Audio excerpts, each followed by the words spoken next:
In 1959, I was elected president of the Brotherhood, and Joyce was elected president of the Sisterhood, which was quite a coincidence.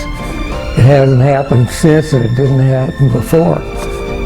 So I'm not sure they would allow it today on the board. At any rate, I then was elected president of the temple for the 2 years, 1962 to 64, being the 11th president, which included the 20th anniversary of the congregation. As the 11th president, most of my predecessors were the founders of the congregation, and of course have since passed on.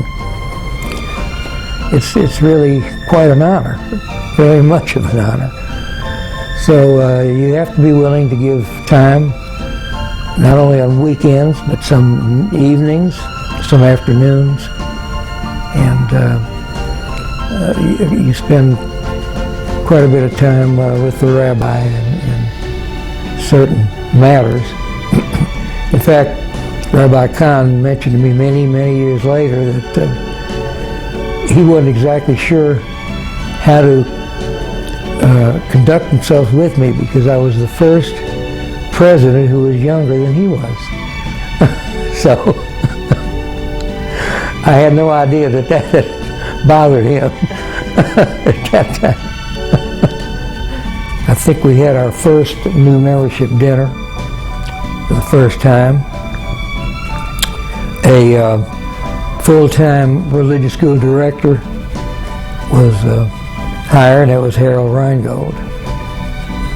In 1964, we had a 20th anniversary dinner, which turned out to be just a wonderfully attended event in the temple in Feld Hall. At that event, Rabbi Kahn was awarded a lifetime contract, which was my goal, hopefully to accomplish during my presidency. A festival of the Bible and Arts was held in the temple in that spring. It was so successful that approximately 20,000 people attended that event over a period of several weekends and weeks. It really became the beginning of the Present Art Gallery. So all in all, I'd say that the only other thing that was of interest was the biennial, which I attended in Chicago. I think it was '64. That was the time when this country was undergoing a lot of civil rights. One of the speakers at the biennial was Martin Luther King, which I will say caused a little stir among some people, and that was, I guess, typical of the whole country. But I remember that as being the outstanding thing at that biennial. We worked the membership committee, the non-paying members, and we brought that up to a level that was livable. And I feel that, and we set a pattern of collection that was very effective, but not alienating any of our membership. If we wanted to have a sound basis of membership dues to be paid eventually. And that is, I think, was the most important thing that happened during my tour of office. I came here from New York, and I became very attached to Rabbi Kahn and the services here. So I joined the Brotherhood, and I became very active in the Brotherhood and working for membership and all the good things that Brotherhood does. And then I became president of the Brotherhood. And it was because of the Brotherhood Connection that I met my wife. And all of the Brotherhood members became ushers. And I was an usher during the High Holy Day services at Yom Kippur. And it was the time of the memorial service. And I saw this beautiful girl. sitting, in the audience, and because I could move around with my giving people books, I said, "Who is that girl?" And one after another said, I don't know. Finally, I saw the wife of a close friend of mine. I said, "Ellen, do you know that girl?" I met her in September. I saw her in September at Holy Day services. I met her in October. We got engaged in January and married in April, 54 years, almost 55 years ago. There were a number of issues that came up during my presidency. One was a friend of mine, Lou Goldfaden, who was on the board, came to me and said, "Bill, we should have a foundation fund, something that will fund things that are not in the budget of the congregation." And we thought it out, made the presentation to the board, started the foundation fund, which now has a value of $4,700,000 after spending lots of money on programming, on kids going to Israel, on just all kinds of things that were not in the budget. And this is one of the major accomplishments. I learned from some experts that the way you get people to work is to make them part of the team. Listen to what they have to say. Don't ignore them.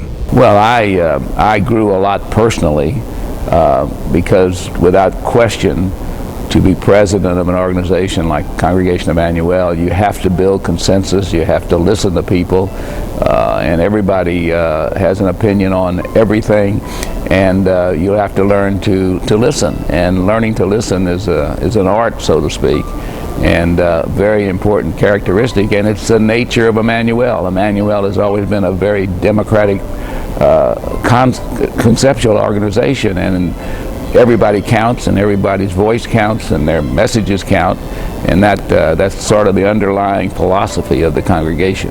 We had a planning committee, a strategic planning committee, whose focus was, should we sell this property and move to the suburbs like many of the other congregations were doing? Beth Shuren moved out, Beth Israel moved out, and we studied that and concluded, no, we needed to be the urban congregation.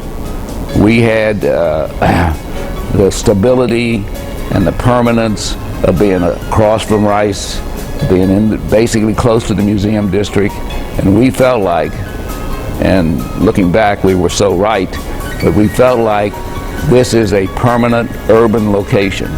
And even though people were moving out, ultimately they would come back, and that has happened. And that was a significant decision along the way. In the Rabbi Kahn era, reform was very, very, very liberal, if that's the correct word. And in the beginning of Rabbi Walter's term came the trend toward the more conservative, the more traditional things. So not only were we going through the transition of rabbis, that same kind of movement and event was taking place in the congregation and in Reform Judaism. Well, I come from a long line of Temple Jews. My grandparents were pioneers in South Dakota, and they helped found the first Reform congregation in Sioux Falls, in the Dakotas, in Sioux Falls, South Dakota. And my grandfather was president there for many years, and later on when my family and my father was from a more traditional home, but he embraced Reform Judaism too. And when we settled in Waco, he was president of the temple there twice. My path to the presidency of Emmanuelle began with sisterhood, and which is not unusual. That has happened to many, many other women around the country who have become presidents of their congregations. Actually, there were many women, or at least several women, whom I could, identify, who could have been presidents of our congregation, women presidents.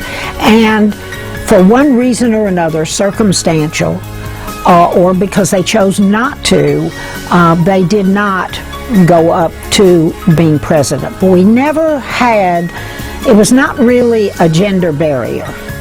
One of the exciting things that happened did have to do with the reform movement. We hosted the big biennial here in Houston in 1983, which was during my presidency. It's the biennial of the Union for Reform Judaism and of the Women of Reform Judaism. Neither one of those names were what they were called in those days, but that's what they were, and this was the first time that Houston had hosted the biennials. And they were, it was a big deal. And we were able, and this is very rare and has never happened since, nor did it happen much before that I know of.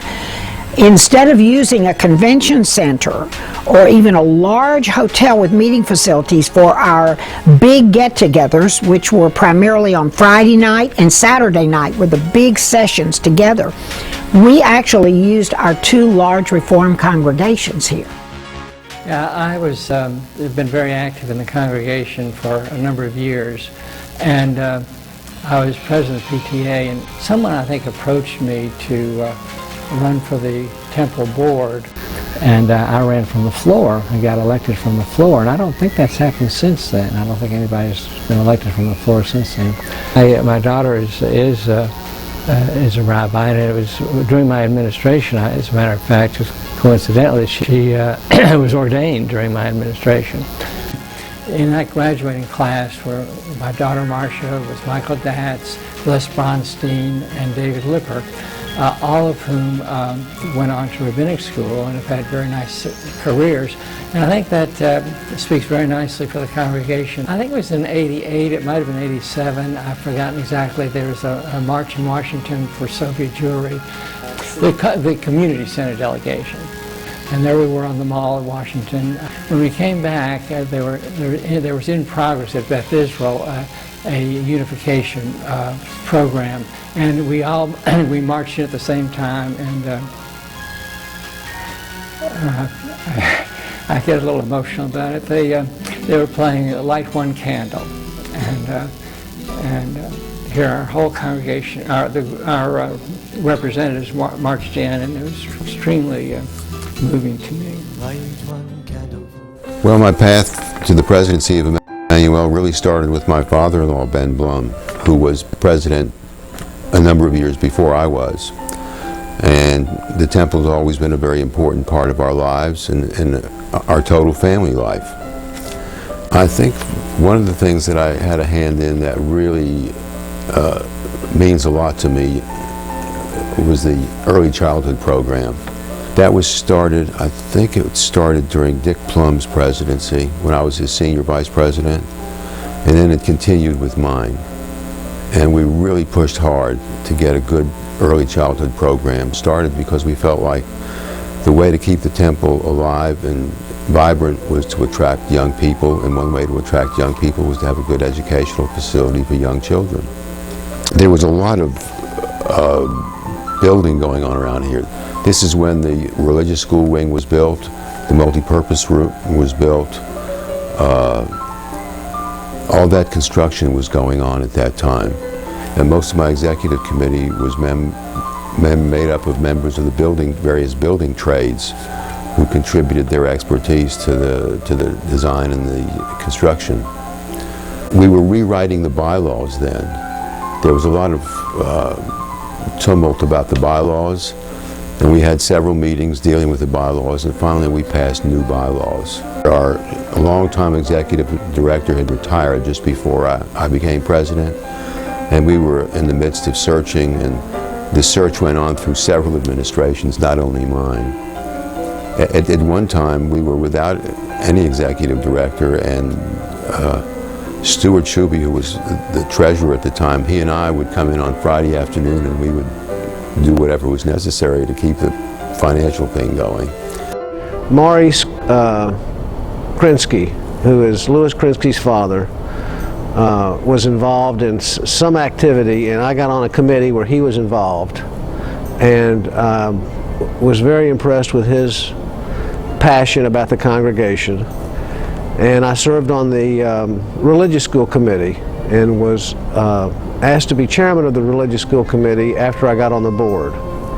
And we had a real issue involving a soccer team and whether or not soccer was more important than the religious school. So we adopted a rule that said, you know, if you have a problem on Saturday, then you either can choose between soccer or religious school. And I was kind of called on the carpet by the executive committee for making congregants mad. And so I thought it might be good if I got on the executive committee.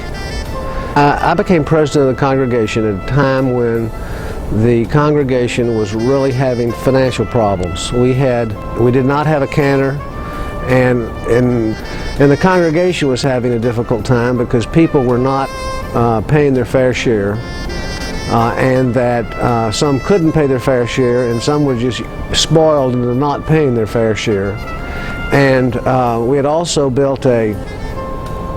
committed to build the religious school wing, and we had signed the documents and incurred the debt and fell short on our fundraising, so we had to have a larger mortgage than we thought we would have. Larry Sacknowitz came up with an idea of trying to tell the congregation or remind the congregation how important Emmanuelle is to the congregants and to the community and to Judaism. So we, through Larry Sacknowitz's efforts, did a series of interviews with congregants, having them explain why Emmanuelle was important to them and important to their families. And the conclusion was that some things are more important than others, and that Emmanuelle is more important than a lot of things and should be viewed in that way. And we sent the videotape to every member of the congregation, and then I followed that up with some letters dealing with the finances. And so I think the most important thing that I helped do was to start that kind of financial awareness of the congregation, and eventually we came out of our financial slump and were able to hire a cantor and to have a full staff again, and things went along well. And I remember being frustrated about it and talking to Rabbi Walter, and he said, well, dealing with a congregation is like steering a battleship. You know, it takes a long time to turn it, and that I started the turn.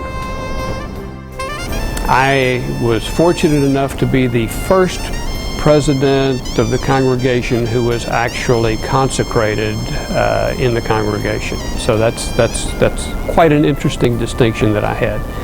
The first thing that happened was the day I became president, the executive director quit. And so the first order of business that I had to do was to go about seeking to hire a new executive director, which of course we did. It got a lot better after that. There were several accomplishments that we were able to do that I'm pleased about. One of those we implemented was a reduced dues program for young adults so that it would be easier for them to become members of the congregation. I believe our Caring Congregation program started during the time I was president, which has blossomed, done extremely well, and been a significant benefit to our members in need. I was fortunate enough to be president when the 50th anniversary of the congregation was celebrated, and in connection with that anniversary, one of the things we did was to have commissioned the writing of a Torah.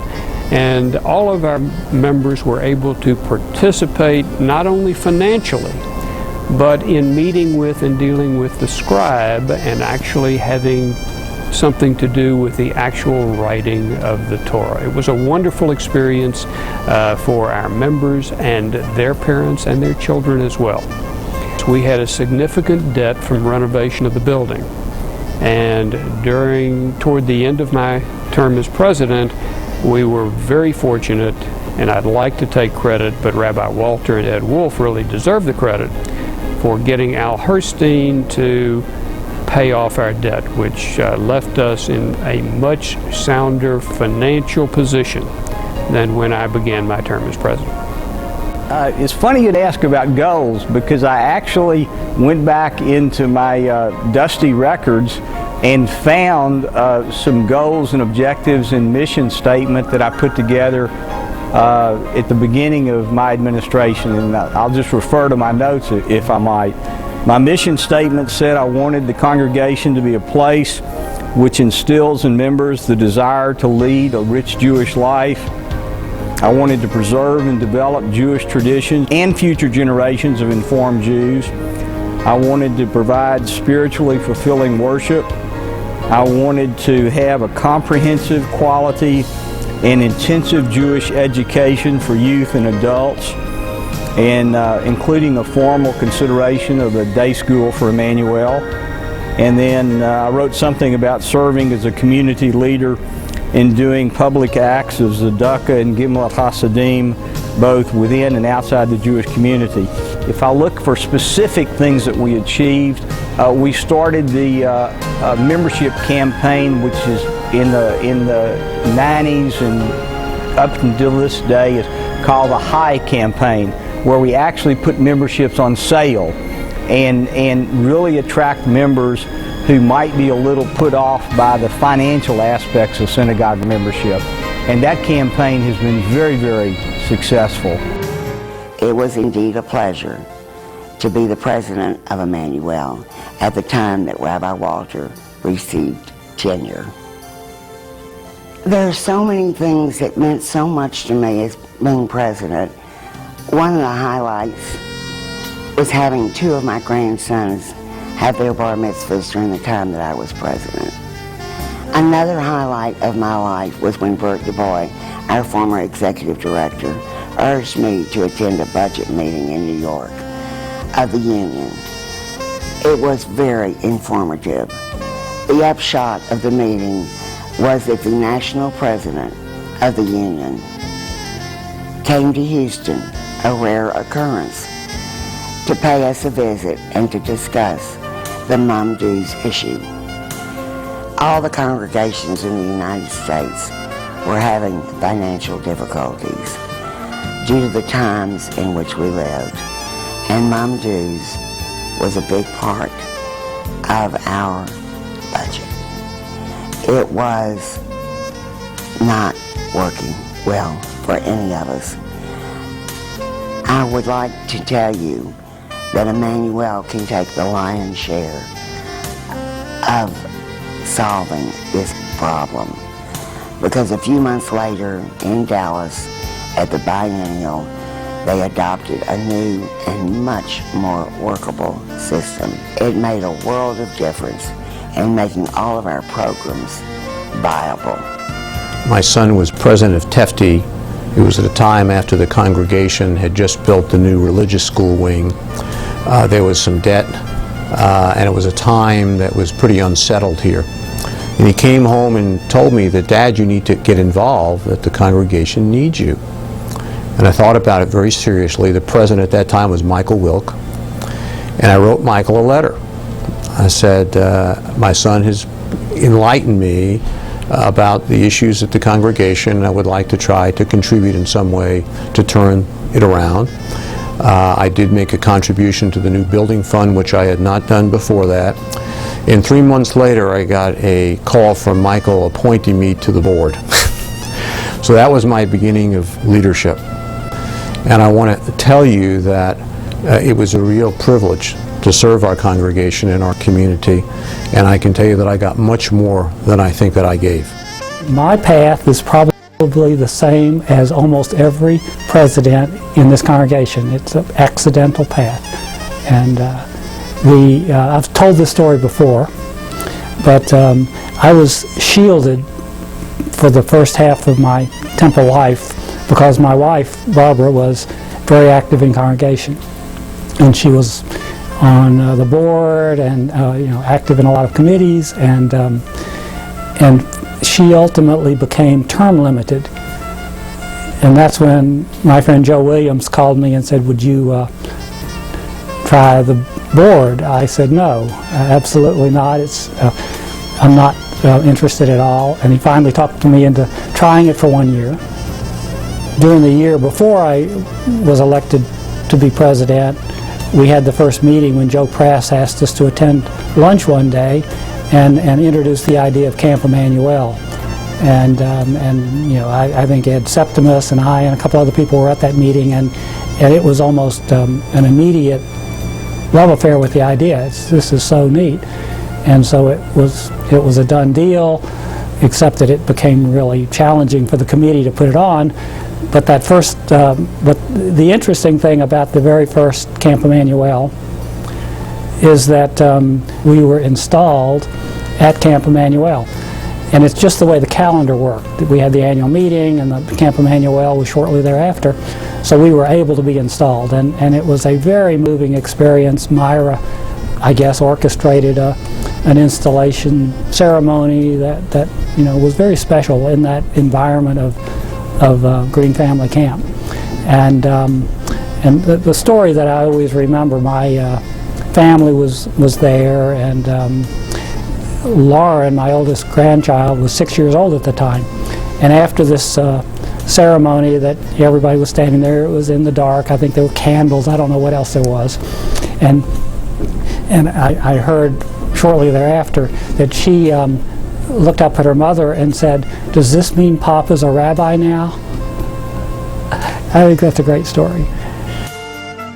You know, my involvement was really a family tradition. My father had been on the board and had been an officer of the congregation many years ago, and my mom was on the board. Actually, we served together for a few years, and now my sister's on the board. So it's really been something that our family, I guess, has always done, and I got involved for that reason, and things kind of happened, and I was fortunate enough to be able to move up.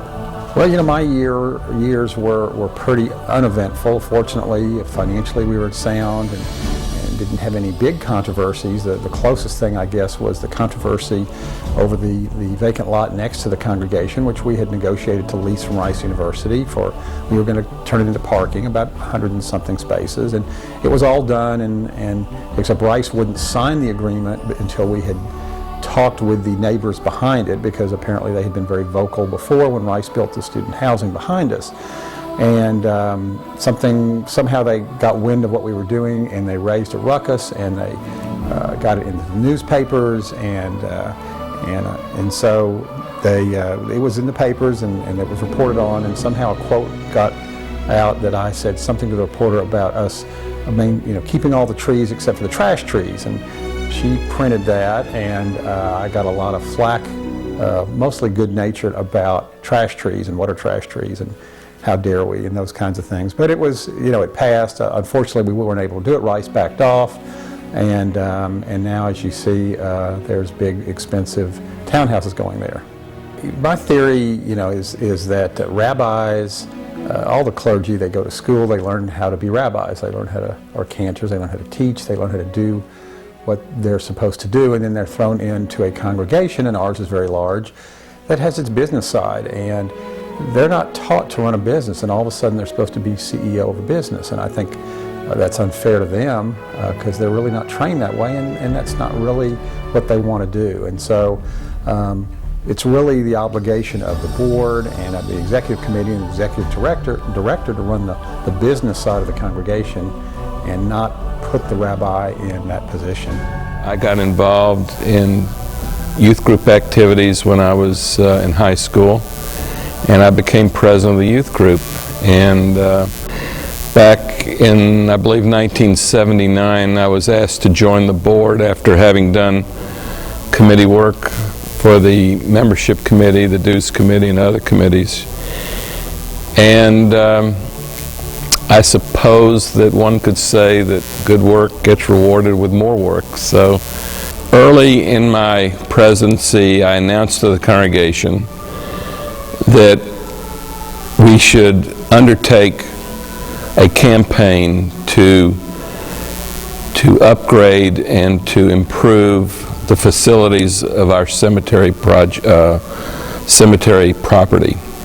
Actually redoing the roadways and improving the drainage situation out there, beautifying the property, and finally to add a restroom facility, which we never had, in which many people have really pleaded that we do. It was a large project for us in a historic context. It was over $1 million. But I'm pleased to say that the project was completed. It was completed within budget. It was completed on time. The memory that I carry away from having served as president is one that's very positive, because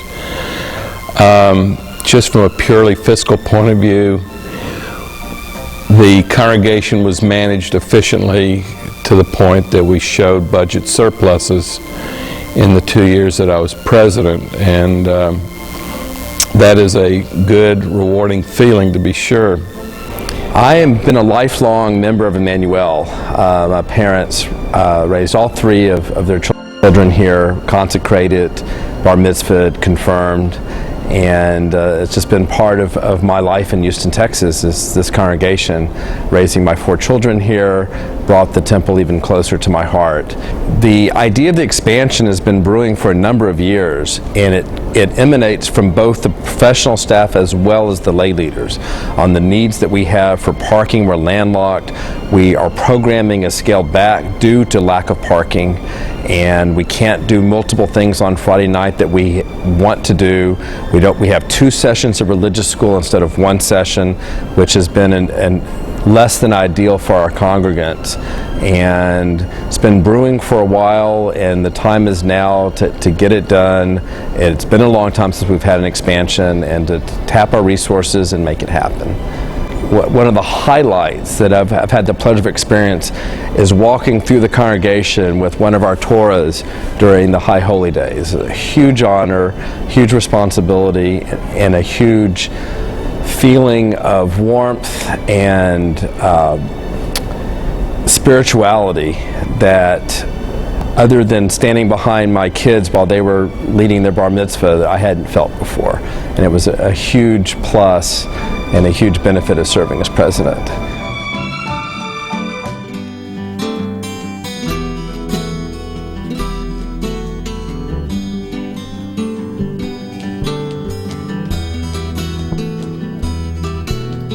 Light one candle for the Maccabee children, with thanks that their light didn't die. Light one candle for the pain they endured when their right to exist was denied. Light one candle for the terrible sacrifice justice and freedom demand. Light one candle for the wisdom to know when the peacemaker's time is at hand. Don't let the light go out, it's lasted for so many years.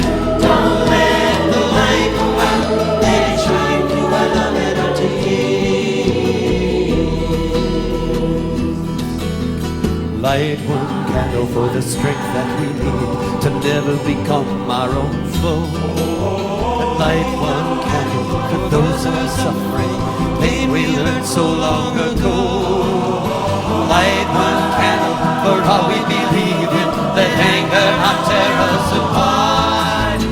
Light one candle to bind us together with peace as a song in our hearts. Don't let the light go out, it's lasted for so many years. Don't let the light go out, let it shine through our love and our tears.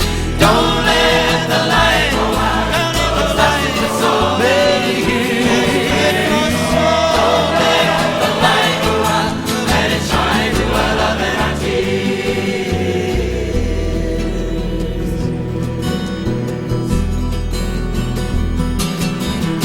What is the memory that's valued so highly that we keep it alive in that flame? What's the commitment to those who have died? They cry out they've not died in vain. We have come this far, always believing that justice will somehow prevail. This is the burden, this is the prize.